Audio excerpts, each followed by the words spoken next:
¿Quién es Jesús?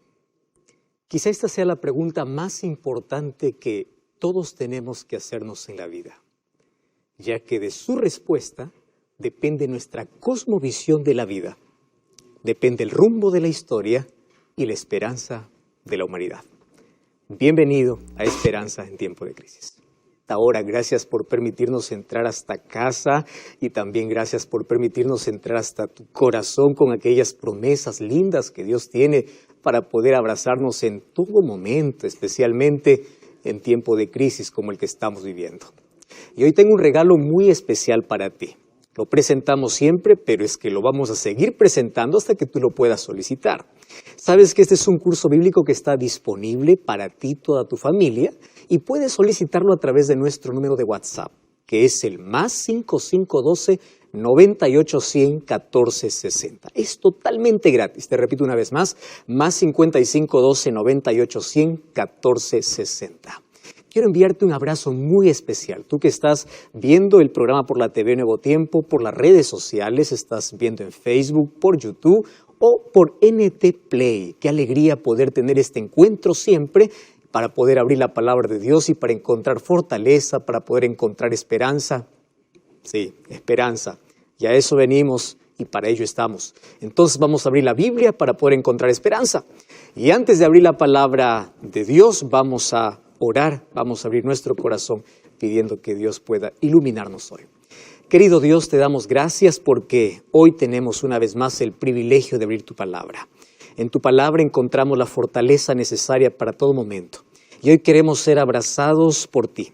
Hoy queremos que tus promesas puedan restaurar nuestra vida, puedan aliviar nuestro dolor, pueda calmar nuestro corazón agitado, quebrantado o en dificultad. Y hoy podamos encontrar fortaleza, esperanza, fe, podamos mirar el futuro incierto con mucha seguridad porque sabemos que Dios está al control de todo, pero también queremos que esté al control de nuestra vida. Abrimos tu palabra pidiendo que tu Santo Espíritu ilumine nuestro corazón y te pedimos en el nombre de Jesús. Amén. ¿Quién es Jesús? Si preguntamos a Juan, el apóstol Juan, él dice así: en el principio era el verbo era Dios, el verbo estaba con Dios y él era Dios. Por él fueron hechas todas las cosas. ¿Quién es el verbo? Es Dios, Dios encarnado, Dios hecho hombre por amor. ¿Quién es Jesús? Es Dios. Luego te vamos a mostrar ya en otro programa las evidencias por las cuales la Biblia presenta a Jesús como Dios. Pero una de las cosas que siempre ha intrigado a la humanidad es cómo Dios pudo haberse hecho hombre. Y las profecías, desde la primera que es dicha en Génesis capítulo 3, versículo 15, dice que vendría y nacería de una mujer. Es decir, ese Dios infinito, ese Dios eterno, ese Dios trascendente, para venir a vivir, a morar con la humanidad, tuvo que entrar en el vientre de una mujer, pasar el periodo de 9 meses como todo niño, nacer como un ser humano natural. Ahora, eso es increíble, cómo Dios, siendo eterno, se hizo hombre. Por eso es que Jesús es el único que tiene estas dos naturalezas. Él es Dios y Él es hombre. Con una mano puede sostener la mano del Padre y con la otra puede sostener la mano del ser humano pecador. Por eso se constituyó el puente, el camino, el intercesor, el Salvador. Solo que es difícil que podamos comprender eso. ¿Quién es Jesús? Hay muchos cuestionamientos, hay muchas preguntas. Se habla de un Jesús histórico, se habla de un Jesús que existió, mas ¿quién es Jesús realmente? Y hoy yo quiero mostrarte que cuando Jesús estuvo aquí en la tierra, nadie creía que Él era el Mesías. Nadie creía que Él era el Salvador o que las profecías se cumplían en Él. No, qué difícil, porque no había nada sobrenatural en Él. Él creció como un niño normal. Y cuando creció todos lo conocían como el hijo de José, el hijo del carpintero. Era un asombroso muchacho, pero nada más que eso. Entonces, ¿cómo es que las personas pueden conocer a Jesús, el Salvador, solamente como el hijo del carpintero? Incluso más de una vez le dijeron allí, este no es el hijo de José, mas ¿cómo poder decir que Él es Dios? Si no había nada especial en sí, era normal como todos los seres humanos. Y allí aparece el primer evangelio en el Nuevo Testamento, Mateo, para poder decirnos quién es Jesús. Ahora, para poder decirnos quién es Jesús, él va a desarrollar en todo el libro de que Jesús es el Salvador y que Jesús es el Rey. Es el Rey del universo, pero también es el Rey que tiene un reino en el corazón de todo aquel que le acepta. ¿Entiendes? Él tiene un reino preparado, pero también Él traslada su reino de gracia a todo corazón. Sin embargo, ¿cómo nosotros podemos darnos cuenta o saber de que Él fue el Mesías prometido? Entonces Él escribe para una población hebrea. Y los hebreos tenían bien en su mente, según las profecías que ellos estudiaban, de que Jesús vendría de la descendencia de David, de que el ungido, el Cristo, el Mesías, tendría que ser descendiente de David. Entonces, ¿cómo poder mostrar de que Él es el Mesías? Por eso te vas a dar cuenta que de los 4 evangelios, el único evangelio que comienza diciendo la genealogía de Jesús es Mateo. Y sabes que a mí particularmente no me gusta leer nombres en la genealogía. Sin embargo, para poder ver la genealogía de Jesús es importante ver cada detalle y cada nombre que se coloque en su genealogía. ¿Y por qué colocó en el primer capítulo una genealogía? Las genealogías no son atractivas. Las personas cuando ven mucho nombre pasan al siguiente capítulo, no les interesa mucho una genealogía. Sin embargo, Mateo colocó una genealogía para demostrar a la gente de que él era el descendiente de David y él era el descendiente de Abraham. Mateo capítulo 1, versículo 1 dice así, comienza el evangelio diciendo así, libro de la genealogía de Jesucristo, hijo de David. Esta palabra hijo significa descendiente, descendiente de David y descendiente de Abraham. Y allí aparecen los nombres a partir del versículo 2. Abraham engendró a Isaac, Isaac a Jacob, Jacob a Judá y a sus hermanos. Y allí comienza a detallar la genealogía hasta que llega el versículo 17. Y el verso 17 dice, de manera que de todas las generaciones, desde Abraham hasta David son 14, desde David hasta la deportación de Babilonia 14, desde la deportación de Babilonia hasta Cristo 14. Lo más importante aquí no es contar las generaciones, lo más importante es que Cristo es descendiente, Él es el Mesías prometido. Si Él es el Mesías prometido, entonces Él es el Salvador y Él es el Rey. Eso es la intención. Entonces, ¿cómo mostrarte? Pues por la raíz, por la descendencia, por la genealogía. Muy bien, ese título hijo de David, en la profecía ya se conocía de que así vendría el Salvador.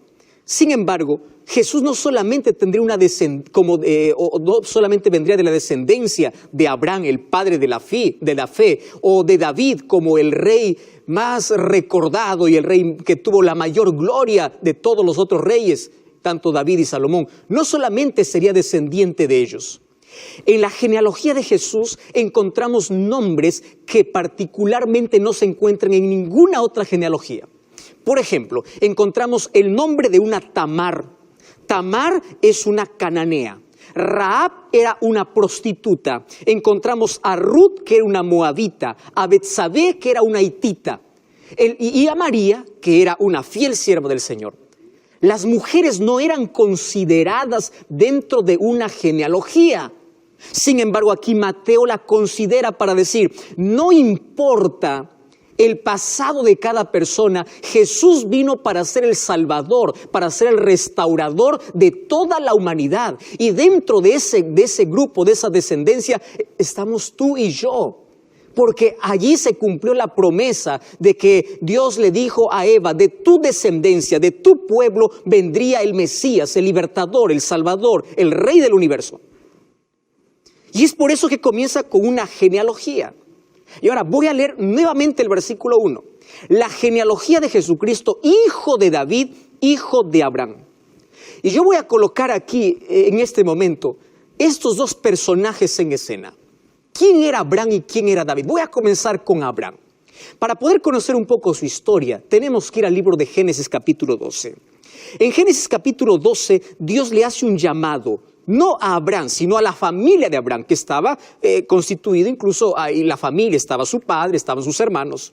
Y ellos emprendieron un viaje hacia Canaán, pero ellos se quedaron en mitad de camino.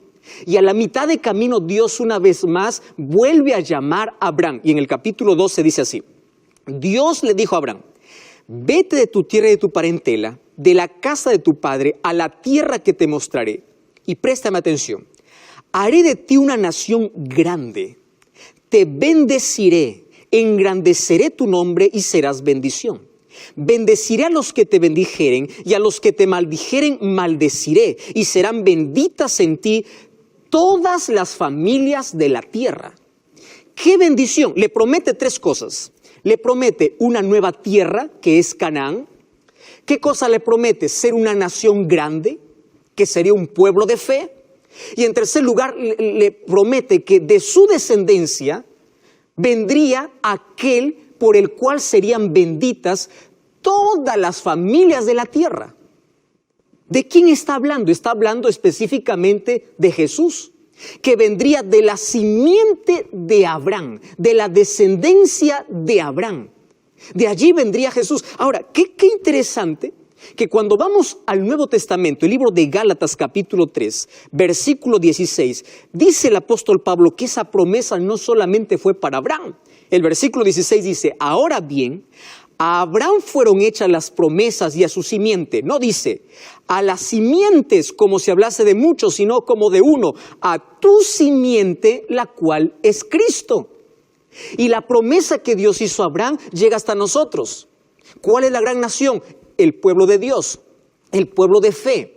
¿Cuál es la bendición? Jesucristo, el Salvador. Y nosotros ya no soñamos con una tierra prometida aquí, en este planeta, sino soñamos con la Canaán celestial allá en el cielo. Y es por eso que allí Mateo comienza diciendo: Él es el descendiente, Él es la bendición para todo el mundo. Él es Jesús, a quien ustedes llaman el hijo del carpintero, a quien ustedes desprecian, a quienes ustedes miran de lejos. En Él se están cumpliendo todas las profecías. Él es el descendiente de Abraham.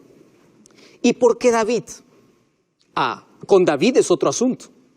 Tú sabes que cuando Salomón terminó de construir el templo, que fue por orden de Dios y por deseo de David su padre, Dios se le apareció por segunda vez, porque la primera vez se le apareció antes de que él fuera coronado. Y mira lo que dice el libro de Primera de Reyes, capítulo 9. Primera de Reyes, capítulo 9, versículo 4 y versículo 5. Ahora Dios aparece a Salomón y le dice así: si anduvieres delante de mí como anduvo David tu padre, en integridad de corazón y equidad, haciendo todas las cosas que yo te he mandado y guardando mis estatutos y mis decretos, esa es la condición. Versículo 5. Yo afirmaré el trono de tu reino sobre Israel para siempre, como hablé a David tu padre diciendo: no faltará de tu descendencia en el trono de Israel. Wow. ¿Qué cosa es lo que Dios está diciendo a Salomón? Si tú caminas fielmente en mis mandamientos, yo voy a cumplir mi promesa, la promesa que hice a tu padre. Tu reino será un reino eterno. De tu descendencia saldrán todos los reyes. Ahora, préstame atención allí. ¿Qué cosa es lo que sucede? Ellos rompieron el compromiso.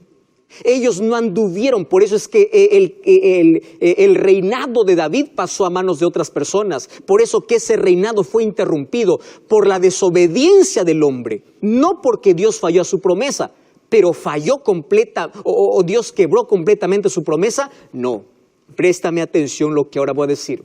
Tú puedes quebrar el pacto, tú puedes romper la promesa, pero Dios es fiel a su promesa. Y es verdad que el reino de David fue interrumpido, pero de la simiente de David vino el rey del universo. Por eso es que el Mesías era llamado el hijo de David, el descendiente de David. Y aunque los hijos de David rompieron el compromiso con Dios, Dios fue fiel a su promesa. Y Jesús, cuando vino a esta tierra en Mateo 4:17, dice que Él vino para poder instaurar un reino. Y allí Jesús dice: el reino de los cielos se ha acercado. ¿Qué reino está hablando? El reino de gracia, el reino de transformación, el reino de poder, el reino que se instala en todo corazón que está dispuesto a hacer la voluntad de Dios.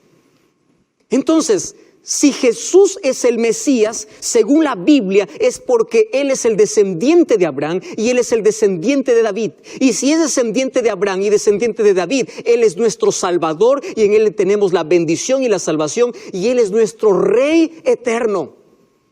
Por eso es que Mateo 1 comienza diciendo, Él es el descendiente, Él es el Mesías, Él es el Salvador y Él es el Rey. Y aquí viene la parte más importante. Si Jesús es el Rey, entonces todos somos llamados para poder participar de su reino. Ahora, tenemos que entender dos cosas. Primero, ¿quiénes no participan de su reino? El libro de Mateo capítulo 7, versículo 21, dice así. Mateo 7, 21. Dice, no todo el que me dice Señor, Señor, entrará en el reino de los cielos.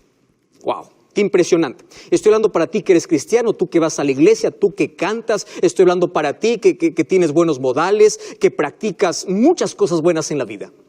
Y tú puedes decir que eres un creyente. Y tú estás asistiendo por mucho tiempo a la iglesia. Y tú puedes hacer grandes cosas aquí en la tierra. Y puedes ser admirado y puedes ser aplaudido por todos. Y Jesús dice, no todo el que dice ser cristiano participa de este reino. Eso me hace estremecer. Porque aquí no depende de lo que yo haga, sino de lo que yo permita que Dios haga en mi vida. De cómo su reino tiene que estar instalado en mi corazón, en mi vida, en mi mente. Cristo tiene que ser el Rey. Y si es el Rey, tiene que controlar mis hábitos, mi costumbre, mi alimentación, mi forma de vestir, mi forma de actuar, mi forma de caminar, mi forma de vivir. Porque Él es el Rey. Y si Él es el soberano, Él controla mi vida. No es mi sentimiento, no es mi capricho, no es lo que yo quiero, es lo que Él quiere porque Él es el Rey. Entonces lo primero que Jesús está diciendo aquí es, no todo el que me dice Señor, Señor, entrará en ese reino. Entonces, ¿quiénes son los que entran? Jesús nos contó una parábola para poder conocer de qué se trata hacer la voluntad de Dios. Y allí en el libro de Mateo capítulo 21, versículo 28 en adelante, Jesús contó la historia. Dice, ¿qué les parece? Yo les voy a contar una historia y mejor yo aquí voy a leer. Mateo capítulo 21, versículo 28. Dice, ¿qué les parece? Un hombre tenía 2 hijos y acercándose al primero le dijo, hijo, anda a trabajar a mi viña. Y él respondió y le dijo, no quiero. ¿Qué te parece esa respuesta? No quiero. Y allí dice, pero después se arrepintió y se fue. Ahora, versículo 30. Y acercándose el otro le dijo de la misma manera. Y el otro le dice, sí señor, sí señor, yo voy. Pero no fue. Y Jesús hace la pregunta, ¿cuál de los dos hizo la voluntad de su padre? Y ellos dijeron, el primero. Y Jesús, fíjate la respuesta de Jesús. Esta respuesta de Jesús a mí me estremece. Dice así, y Jesús les dijo, de cierto os digo que los publicanos y las rameras irán delante de vosotros al reino de Dios. Porque vino Juan a vosotros en camino de justicia y ustedes no lo creyeron, pero los publicanos y las rameras le creyeron y vosotros viendo esto no se arrepintieron porque no creyeron. ¿Estás prestando atención? Matías, esto es un mensaje muy fuerte. ¿Qué cosa está diciendo Jesús? Primero está contando una historia. Dice, 2 hijos. A uno le dice, mira, ándate a trabajar. Le dice, no quiero. Pero después él se arrepiente y se va. Y aquel que dijo, yo sí me voy, finalmente no fue. ¿Quién hizo la voluntad? Aquel que primero dijo, no quiero, pero después se arrepiente. Entonces, el primer paso para ser ciudadanos de este reino es el arrepentimiento. Tú puedes ser miserable, pecador, haberte hundido en el pecado, haber cometido hechicería, brujería, haber hecho pacto con el diablo, haber hecho lo que quieras en la vida. Tú pudiste haber rechazado a Jesús. Pero si finalmente te arrepientes y das una media vuelta a tu vida, tú puedes ser un ciudadano del reino de los cielos. ¿Tú estás creyendo eso, José Luis? Tú puedes salir del mundo de la oscuridad. Tú puedes salir de la peor desgracia de este mundo. Por eso es que Jesús dice incluso prostitutas, rameras, impíos entrarán al reino de los cielos. No significa que los pecadores empedernidos irán al cielo. Lo que está diciendo es grandes pecadores arrepentidos entrarán en el reino. Wow. Grandes pecadores arrepentidos entrarán en el reino. Y pequeños pecadores sin arrepentimiento no entrarán en el reino de los cielos. Estoy hablando para ti, Raúl. Tú que te sientes un pequeño pecador, tú que miras a los demás y dices, yo no necesito de Cristo porque yo soy bueno, yo soy honrado, yo soy buena persona, yo no trato mal. Estoy hablando para ti, María. Tú que dices, yo no acepto a Jesús porque yo soy mejor que los cristianos, yo no voy a ir a la iglesia. Tú te crees perfecto, te crees perfecta. Te recuerdo, pequeños pecadores sin arrepentimiento no entrarán al reino de los cielos. La clave aquí para poder entrar y poder hacer la voluntad de Dios es arrepentimiento. Y lo segundo, ¿qué cosa es? Creer. Solo que creer no es un conocimiento cognitivo. No es decir, yo creo en Dios. No. Creer es caminar con Cristo, es entregarse a Cristo, es caminar con Él, es vivir con Él, es permitir que Jesús sea el Rey en mi vida. Wow, entonces aquí el texto toma otro sentido. La pregunta es, ¿tú estás haciendo la voluntad de Dios o tu propia voluntad?